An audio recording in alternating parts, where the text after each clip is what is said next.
The Shiva temple, which made Rameswaram so famous to pilgrims, was about a 10-minute walk from our house.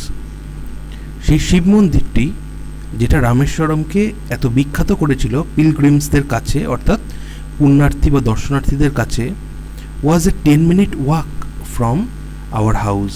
Our house বলতে doctor APJ Abdul Kalam বলছেন তাঁর বাড়ি থেকে, অর্থাৎ তাঁর বাড়ি থেকে 10 মিনিটের মাত্র হাঁটা পথের দূরত্ব ছিল সেই বিখ্যাত রামেশ্বরমের শিবা টেম্পল বা শিব মন্দিরের।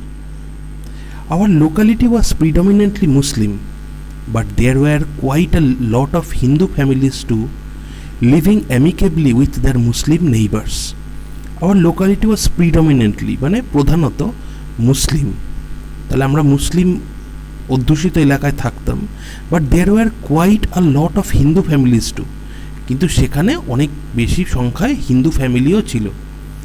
লিভিং অ্যামিকেবলি, অ্যামিকেবলি মানে পিসফুলি বা শান্তিপূর্ণভাবে, উইথ দেয়ার মুসলিম নেইবার্স, তাদের মুসলিম নেইবার শব্দের অর্থ হচ্ছে প্রতিবেশী, অর্থাৎ হিন্দুরা মুসলিম প্রতিবেশীদের সাথে শান্তিতেই বাস করত। There was a very old mosque in our locality where my father would take me for evening prayers. আমাদের লোকালিটিতে একটা খুব পুরনো মস্ক ছিল, মস্ক মানে মসজিদ যেখানে মুসলিমরা প্রার্থনা করেন, সেটা ছিল, এবং আমার বাবা আমাকে সেখানে রোজ নিয়ে যেতেন। Okay, take me for evening prayers, সন্ধ্যাকালীন বা সান্ধ্যকালীন যে প্রার্থনা সেটা করার জন্য। I had not the faintest idea of the meaning of the Arabic prayers chanted, but I was totally convinced that they reached God. কি বলছেন?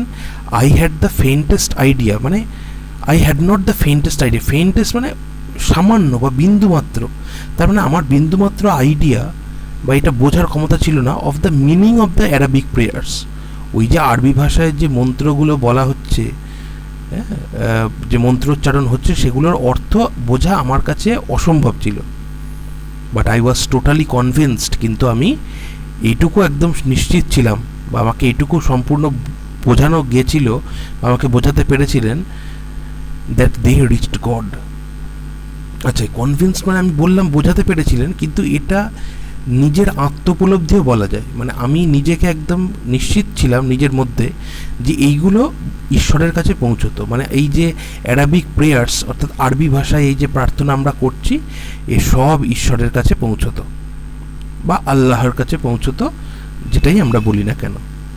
when my father came out of the mosque after the prayers, যখন আমার বাবা ওই মস্ক অর্থাৎ মসজিদ থেকে বেরিয়ে আসতেন প্রেয়ারের পরে অর্থাৎ প্রার্থনার পরে, people of different religions would be sitting outside, বিভিন্ন ধর্মের মানুষজন বাইরে বসে থাকতেন, মানে মসজিদের বাইরে বসে থাকতেন, ওয়েটিং ফর হিম, তার জন্য অপেক্ষা করে।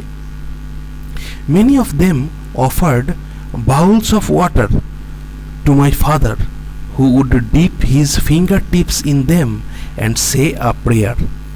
তাহলে অনেকে মসজিদের বাইরে বসে থাকতেন তার জন্য অপেক্ষা করে, হ্যাঁ, এবং তারা বাবা যখন বেরিয়ে আসতেন তখন তাকে বোলস অফ ওয়াটার মানে পাত্রে করে জল ধরতেন তার সামনে, who would dip his finger tips in them, আর আমার বাবা কি করতেন, তিনি তার মধ্যে আঙুল ডুবিয়ে দিতেন, ফিঙ্গার টিপস অর্থাৎ আঙুলের ডগা, বুঝতেই পারছি আমরা, অ্যান্ড সে আ প্রেয়ার, আর তিনি কিছু একটা প্রার্থনা করতেন, কিছু একটা মন্ত্রোচ্চারণের মতো করতেন।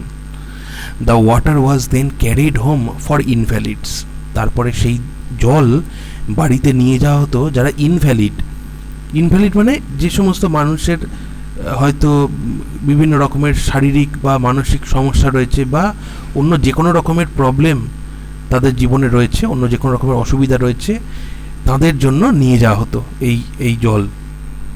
হ্যাঁ, আচ্ছা, এখানে আমরা অনেকেই এই বিষয়টার সাথে পরিচিত, আমরা অনেকে বলি না জল পোড়া বা জল পড়া, এরকম ধরনের, মানে জলের মধ্যে মন্ত্রোচ্চারণ করা, এবং সেটা মানুষের এটা এক ধরনের অন্ধবিশ্বাস বলা যেতে পারে, কিন্তু সেটা যাই হোক না কেন পরবর্তীকালে আমরা সেটা সম্পর্কে জানবো এই টেক্সটের মধ্যেই।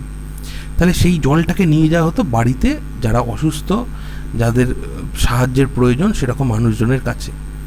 I also remember people visiting our home, আমার এটা মনে পড়ে যে আমি অনেক মানুষকে দেখেছি তারা আমার বাড়িতে আসতেন to offer thanks after being cured, তারা সুস্থ হয়ে যাওয়ার পরে আমাদের বাড়িতে বাবাকে ধন্যবাদ জানাতে আসতেন যে তার জল পড়ার জন্যই তারা সেরে উঠেছেন। Father always স্মাইলড and asked them to thank Allah the merciful, বাবা তাদের সবাইকে ধন্যবাদ জানাতেন এবং বাবা তাদের সবাইকে দেখে মানে তাদের কথা শুনে তিনি একটু মৃদু হাসতেন এবং বলতেন যে ঈশ্বরকে ধন্যবাদ জানাও, হ্যাঁ, যিনি হচ্ছেন সর্বশক্তিমান এবং যিনি পরম করুণাময়, মার্সিফুল, যিনি সবার উপর দয়া বা করুণা প্রদর্শন করেন। The high priest of Rameswaram temple, Pakshi Lakshmana Sastri, was a very close friend of my father's. High priest মানে সব থেকে উঁচু যে প্রিস্ট, উঁচু মানে সব থেকে উঁচু স্থানে যে প্রিস্ট রয়েছেন অর্থাৎ যে পুরোহিত রয়েছেন ওই রামেশ্বরমের শিব মন্দিরের, পক্ষী লক্ষণ শাস্ত্রী তিনি ছিলেন ওয়াজ এ ভেরি, এটা হবে ক্লোজ ফ্রেন্ড, যদি এখানে সিটা পড়েনি টেক্সটে দেখবে এটা লোজ হয়ে আছে, ওটা হবে close friend of my father's, অর্থাৎ আমার বাবার খুব কাছের মানুষ, কাছের বন্ধু বলা যায়।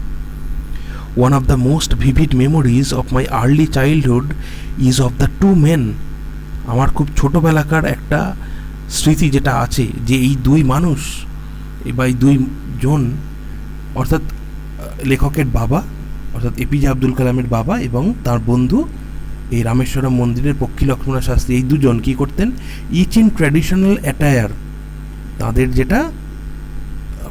যেটা হচ্ছে ট্র্যাডিশনাল বলতে আমরা যেটা বলতে পারি ঐতিহ্যগত যে অ্যাটায়ার মানে ড্রেস, তাহলে তাদের ঐতিহ্যগত যে পোশাক, অর্থাৎ বুঝতেই পারা যাচ্ছে যেহেতু এপিজে আব্দুল কালামের পরিবার তারা হচ্ছে মুসলিম ছিলেন এবং পক্ষী লক্ষ্মণা শাস্ত্রী তিনি হিন্দু ছিলেন, তিনি তার মতো মানে একজন পুরোহিত হওয়ার জন্য তার যে ধরনের পোশাক পরা দরকার তিনি সেই ধরনের পোশাক পরে আসতেন।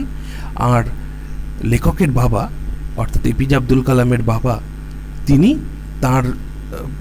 যেহেতু মুসলিম তিনি যে ধরনের পোশাক পরা দরকার, মাথায় টুপি পরা বা যেরকম পোশাক পরা তিনি সেরকম পরতেন, তাহলে তারা ট্র্যাডিশনাল ড্রেস পরতেন, ঐতিহ্যবাহী যে পোশাক। ডিসকাসিং স্পিরিচুয়াল ম্যাটার্স, তারা কি করতেন, তারা স্পিরিচুয়াল ম্যাটার্স অর্থাৎ আধ্যাত্মিক বিষয় নিয়ে আলোচনা করতেন, ঠিক আছে। তাহলে এটা হচ্ছে তিনি বলছেন তার ছোটোবেলাকার যে স্মৃতি মনে পড়ে খুব স্পষ্টভাবে, সেই স্মৃতিগুলোর মধ্যে একটা। When I was old enough to ask question, যখন আমার একটু বয়স বাড়লো, প্রশ্ন করার বয়সে যখন আমি পৌঁছলাম, I asked my father about the relevance of prayer, আমি বাবাকে প্রশ্ন করলাম যে প্রেয়ারের রেলেভেন্স কী। রেলেভেন্স শব্দটার অর্থ হচ্ছে প্রয়োজন কী বা এর গুরুত্ব কী, তাৎপর্য কী, এই যে প্রার্থনা আমরা করি ঈশ্বরের কাছে এর তাৎপর্য কী, এর প্রয়োজন কী। My father told me there was nothing mysterious about prayer, বাবা আমাকে বলেছিলেন যে প্রার্থনার মধ্যে কোনো অদ্ভুত মায়াবী কোনো বিষয় নেই, rather prayer made possible a communion of the spirit between people. প্রার্থনা কি করে, প্রেয়ার মেড পসিবল, প্রার্থনা এটা সম্ভব করে a communion of the spirit between people, অর্থাৎ মানুষের মধ্যে একটা কমিউনিয়ন, একটা সংযোগের জায়গা তৈরি করে, মানুষের আত্মার মধ্যে একটা সংযোগের জায়গা তৈরি করে। স্পিরিট মানে আত্মা, তাহলে আত্মিক একটা বন্ধন তৈরি করে যখন আমরা প্রার্থনা করি। When you pray, he said, তিনি বলতেন যে যখন তুমি প্রার্থনা করো, you transcend your body and become a part of the cosmos, তোমার আত্মা এই শরীর ছেড়ে এই গোটা জগৎ, কসমস শব্দটির অর্থ হচ্ছে এই বিশাল বিশ্ব, হ্যাঁ, তার একটা অংশ হয়ে ওঠে, অর্থাৎ এই বিশাল জগতের একটা অংশ হয়ে ওঠে। হুইচ নোজ, যেটা জানে না, no division of wealth, age, caste or creed, যেখানে মানুষে কোনো বিভেদ নেই, সেটা আর্থিক দিক থেকে হোক অর্থাৎ ওয়েলথের দিক থেকে হোক, এজ বয়সের দিক থেকে হোক, তার কাস্ট তার জাতির দিক থেকে হোক, অথবা তার ক্রিড অর্থাৎ তার কৃষ্টি বা তার কৃতকর্মর থেকে হোক। তার মানে তুমি যখন প্রার্থনা করো তখন তুমি তোমার শরীর ছেড়ে দাও, তোমার আত্মা তখন এক মহাজাগতিক বন্ধনের সাথে জড়িয়ে যায় এবং যেখানে এইরকম ভেদাভেদ কিছু নেই, সেখানে ধনী দরিদ্র কোনো ভেদাভেদ নেই, সেখানে উচ্চ নীচ কোনো ভেদাভেদ নেই, সেখানে বয়সের কোনো ভেদাভেদ নেই, সেখানে সবাই এক, সেই পরম করুণাময় ঈশ্বরের সান্নিধ্য লাভ করা যায় প্রার্থনা করলে বা প্রার্থনার মধ্যে দিয়ে। My father could convey complex spiritual concepts in very simple down to earth Tamil. আমার বাবা কি করতেন? কুড কনভে মানে প্রদান করা কমপ্লেক্স স্পিরিচুয়াল কনসেপ্টস, যেগুলো খুব জটিল আধ্যাত্মিক বিষয়, সেগুলোকে তিনি খুব সহজ সরল ডাউন টু আর্থ তামিল মানে তামিল ভাষাতে তিনি সেগুলোকে বোঝাতে পারতেন। হি ওয়ান্স টোল্ড মি, তিনি একবার আমায় বলেছিলেন, in his own time, in his own place, in what he really is, and in the stage he has reached, good or bad, every human being is a specific element within the whole of the manifest divine being. তিনি একবার আমায় বলেছিলেন, in his own time, তার নিজের সময়ে বা সমসাময়িক সময়ে, ইন হিজ ওন প্লেস, তার নিজের যে জগৎ, in what he really is, তার নিজের যে অবস্থা, and in the stage he has reached, সে ভালো বা মন্দ যে অবস্থাতেই পৌঁছেছে তার জীবনের, every human being is a specific element within the whole of manifest divine being. প্রত্যেক হিউম্যান বিইং, প্রত্যেকটি মানুষ হচ্ছেন এ স্পেসিফিক এলিমেন্ট, একটা খুব নির্দিষ্ট তার জায়গা রয়েছে কিসের মধ্যে? Within the whole of the manifest divine being. এই যে চারপাশের আমরা জগৎকে দেখি, এই যে মহাজগৎ, হ্যাঁ, সেটা হচ্ছে অ্যাকচুয়ালি, সেটা হচ্ছে আসলে ঈশ্বরের নানা রূপের প্রকাশ। ঈশ্বর নানা রূপে আমাদের চারপাশে প্রকৃতিতে থাকেন। তাহলে আমরা প্রত্যেক মানুষ, প্রত্যেক হিউম্যান বিইং, তারা কিন্তু ঈশ্বরের সাথে এইভাবে কানেক্টেড। আমরা সবাই ঈশ্বরের মধ্যে একটা অংশ হয়ে বেঁচে রয়েছি।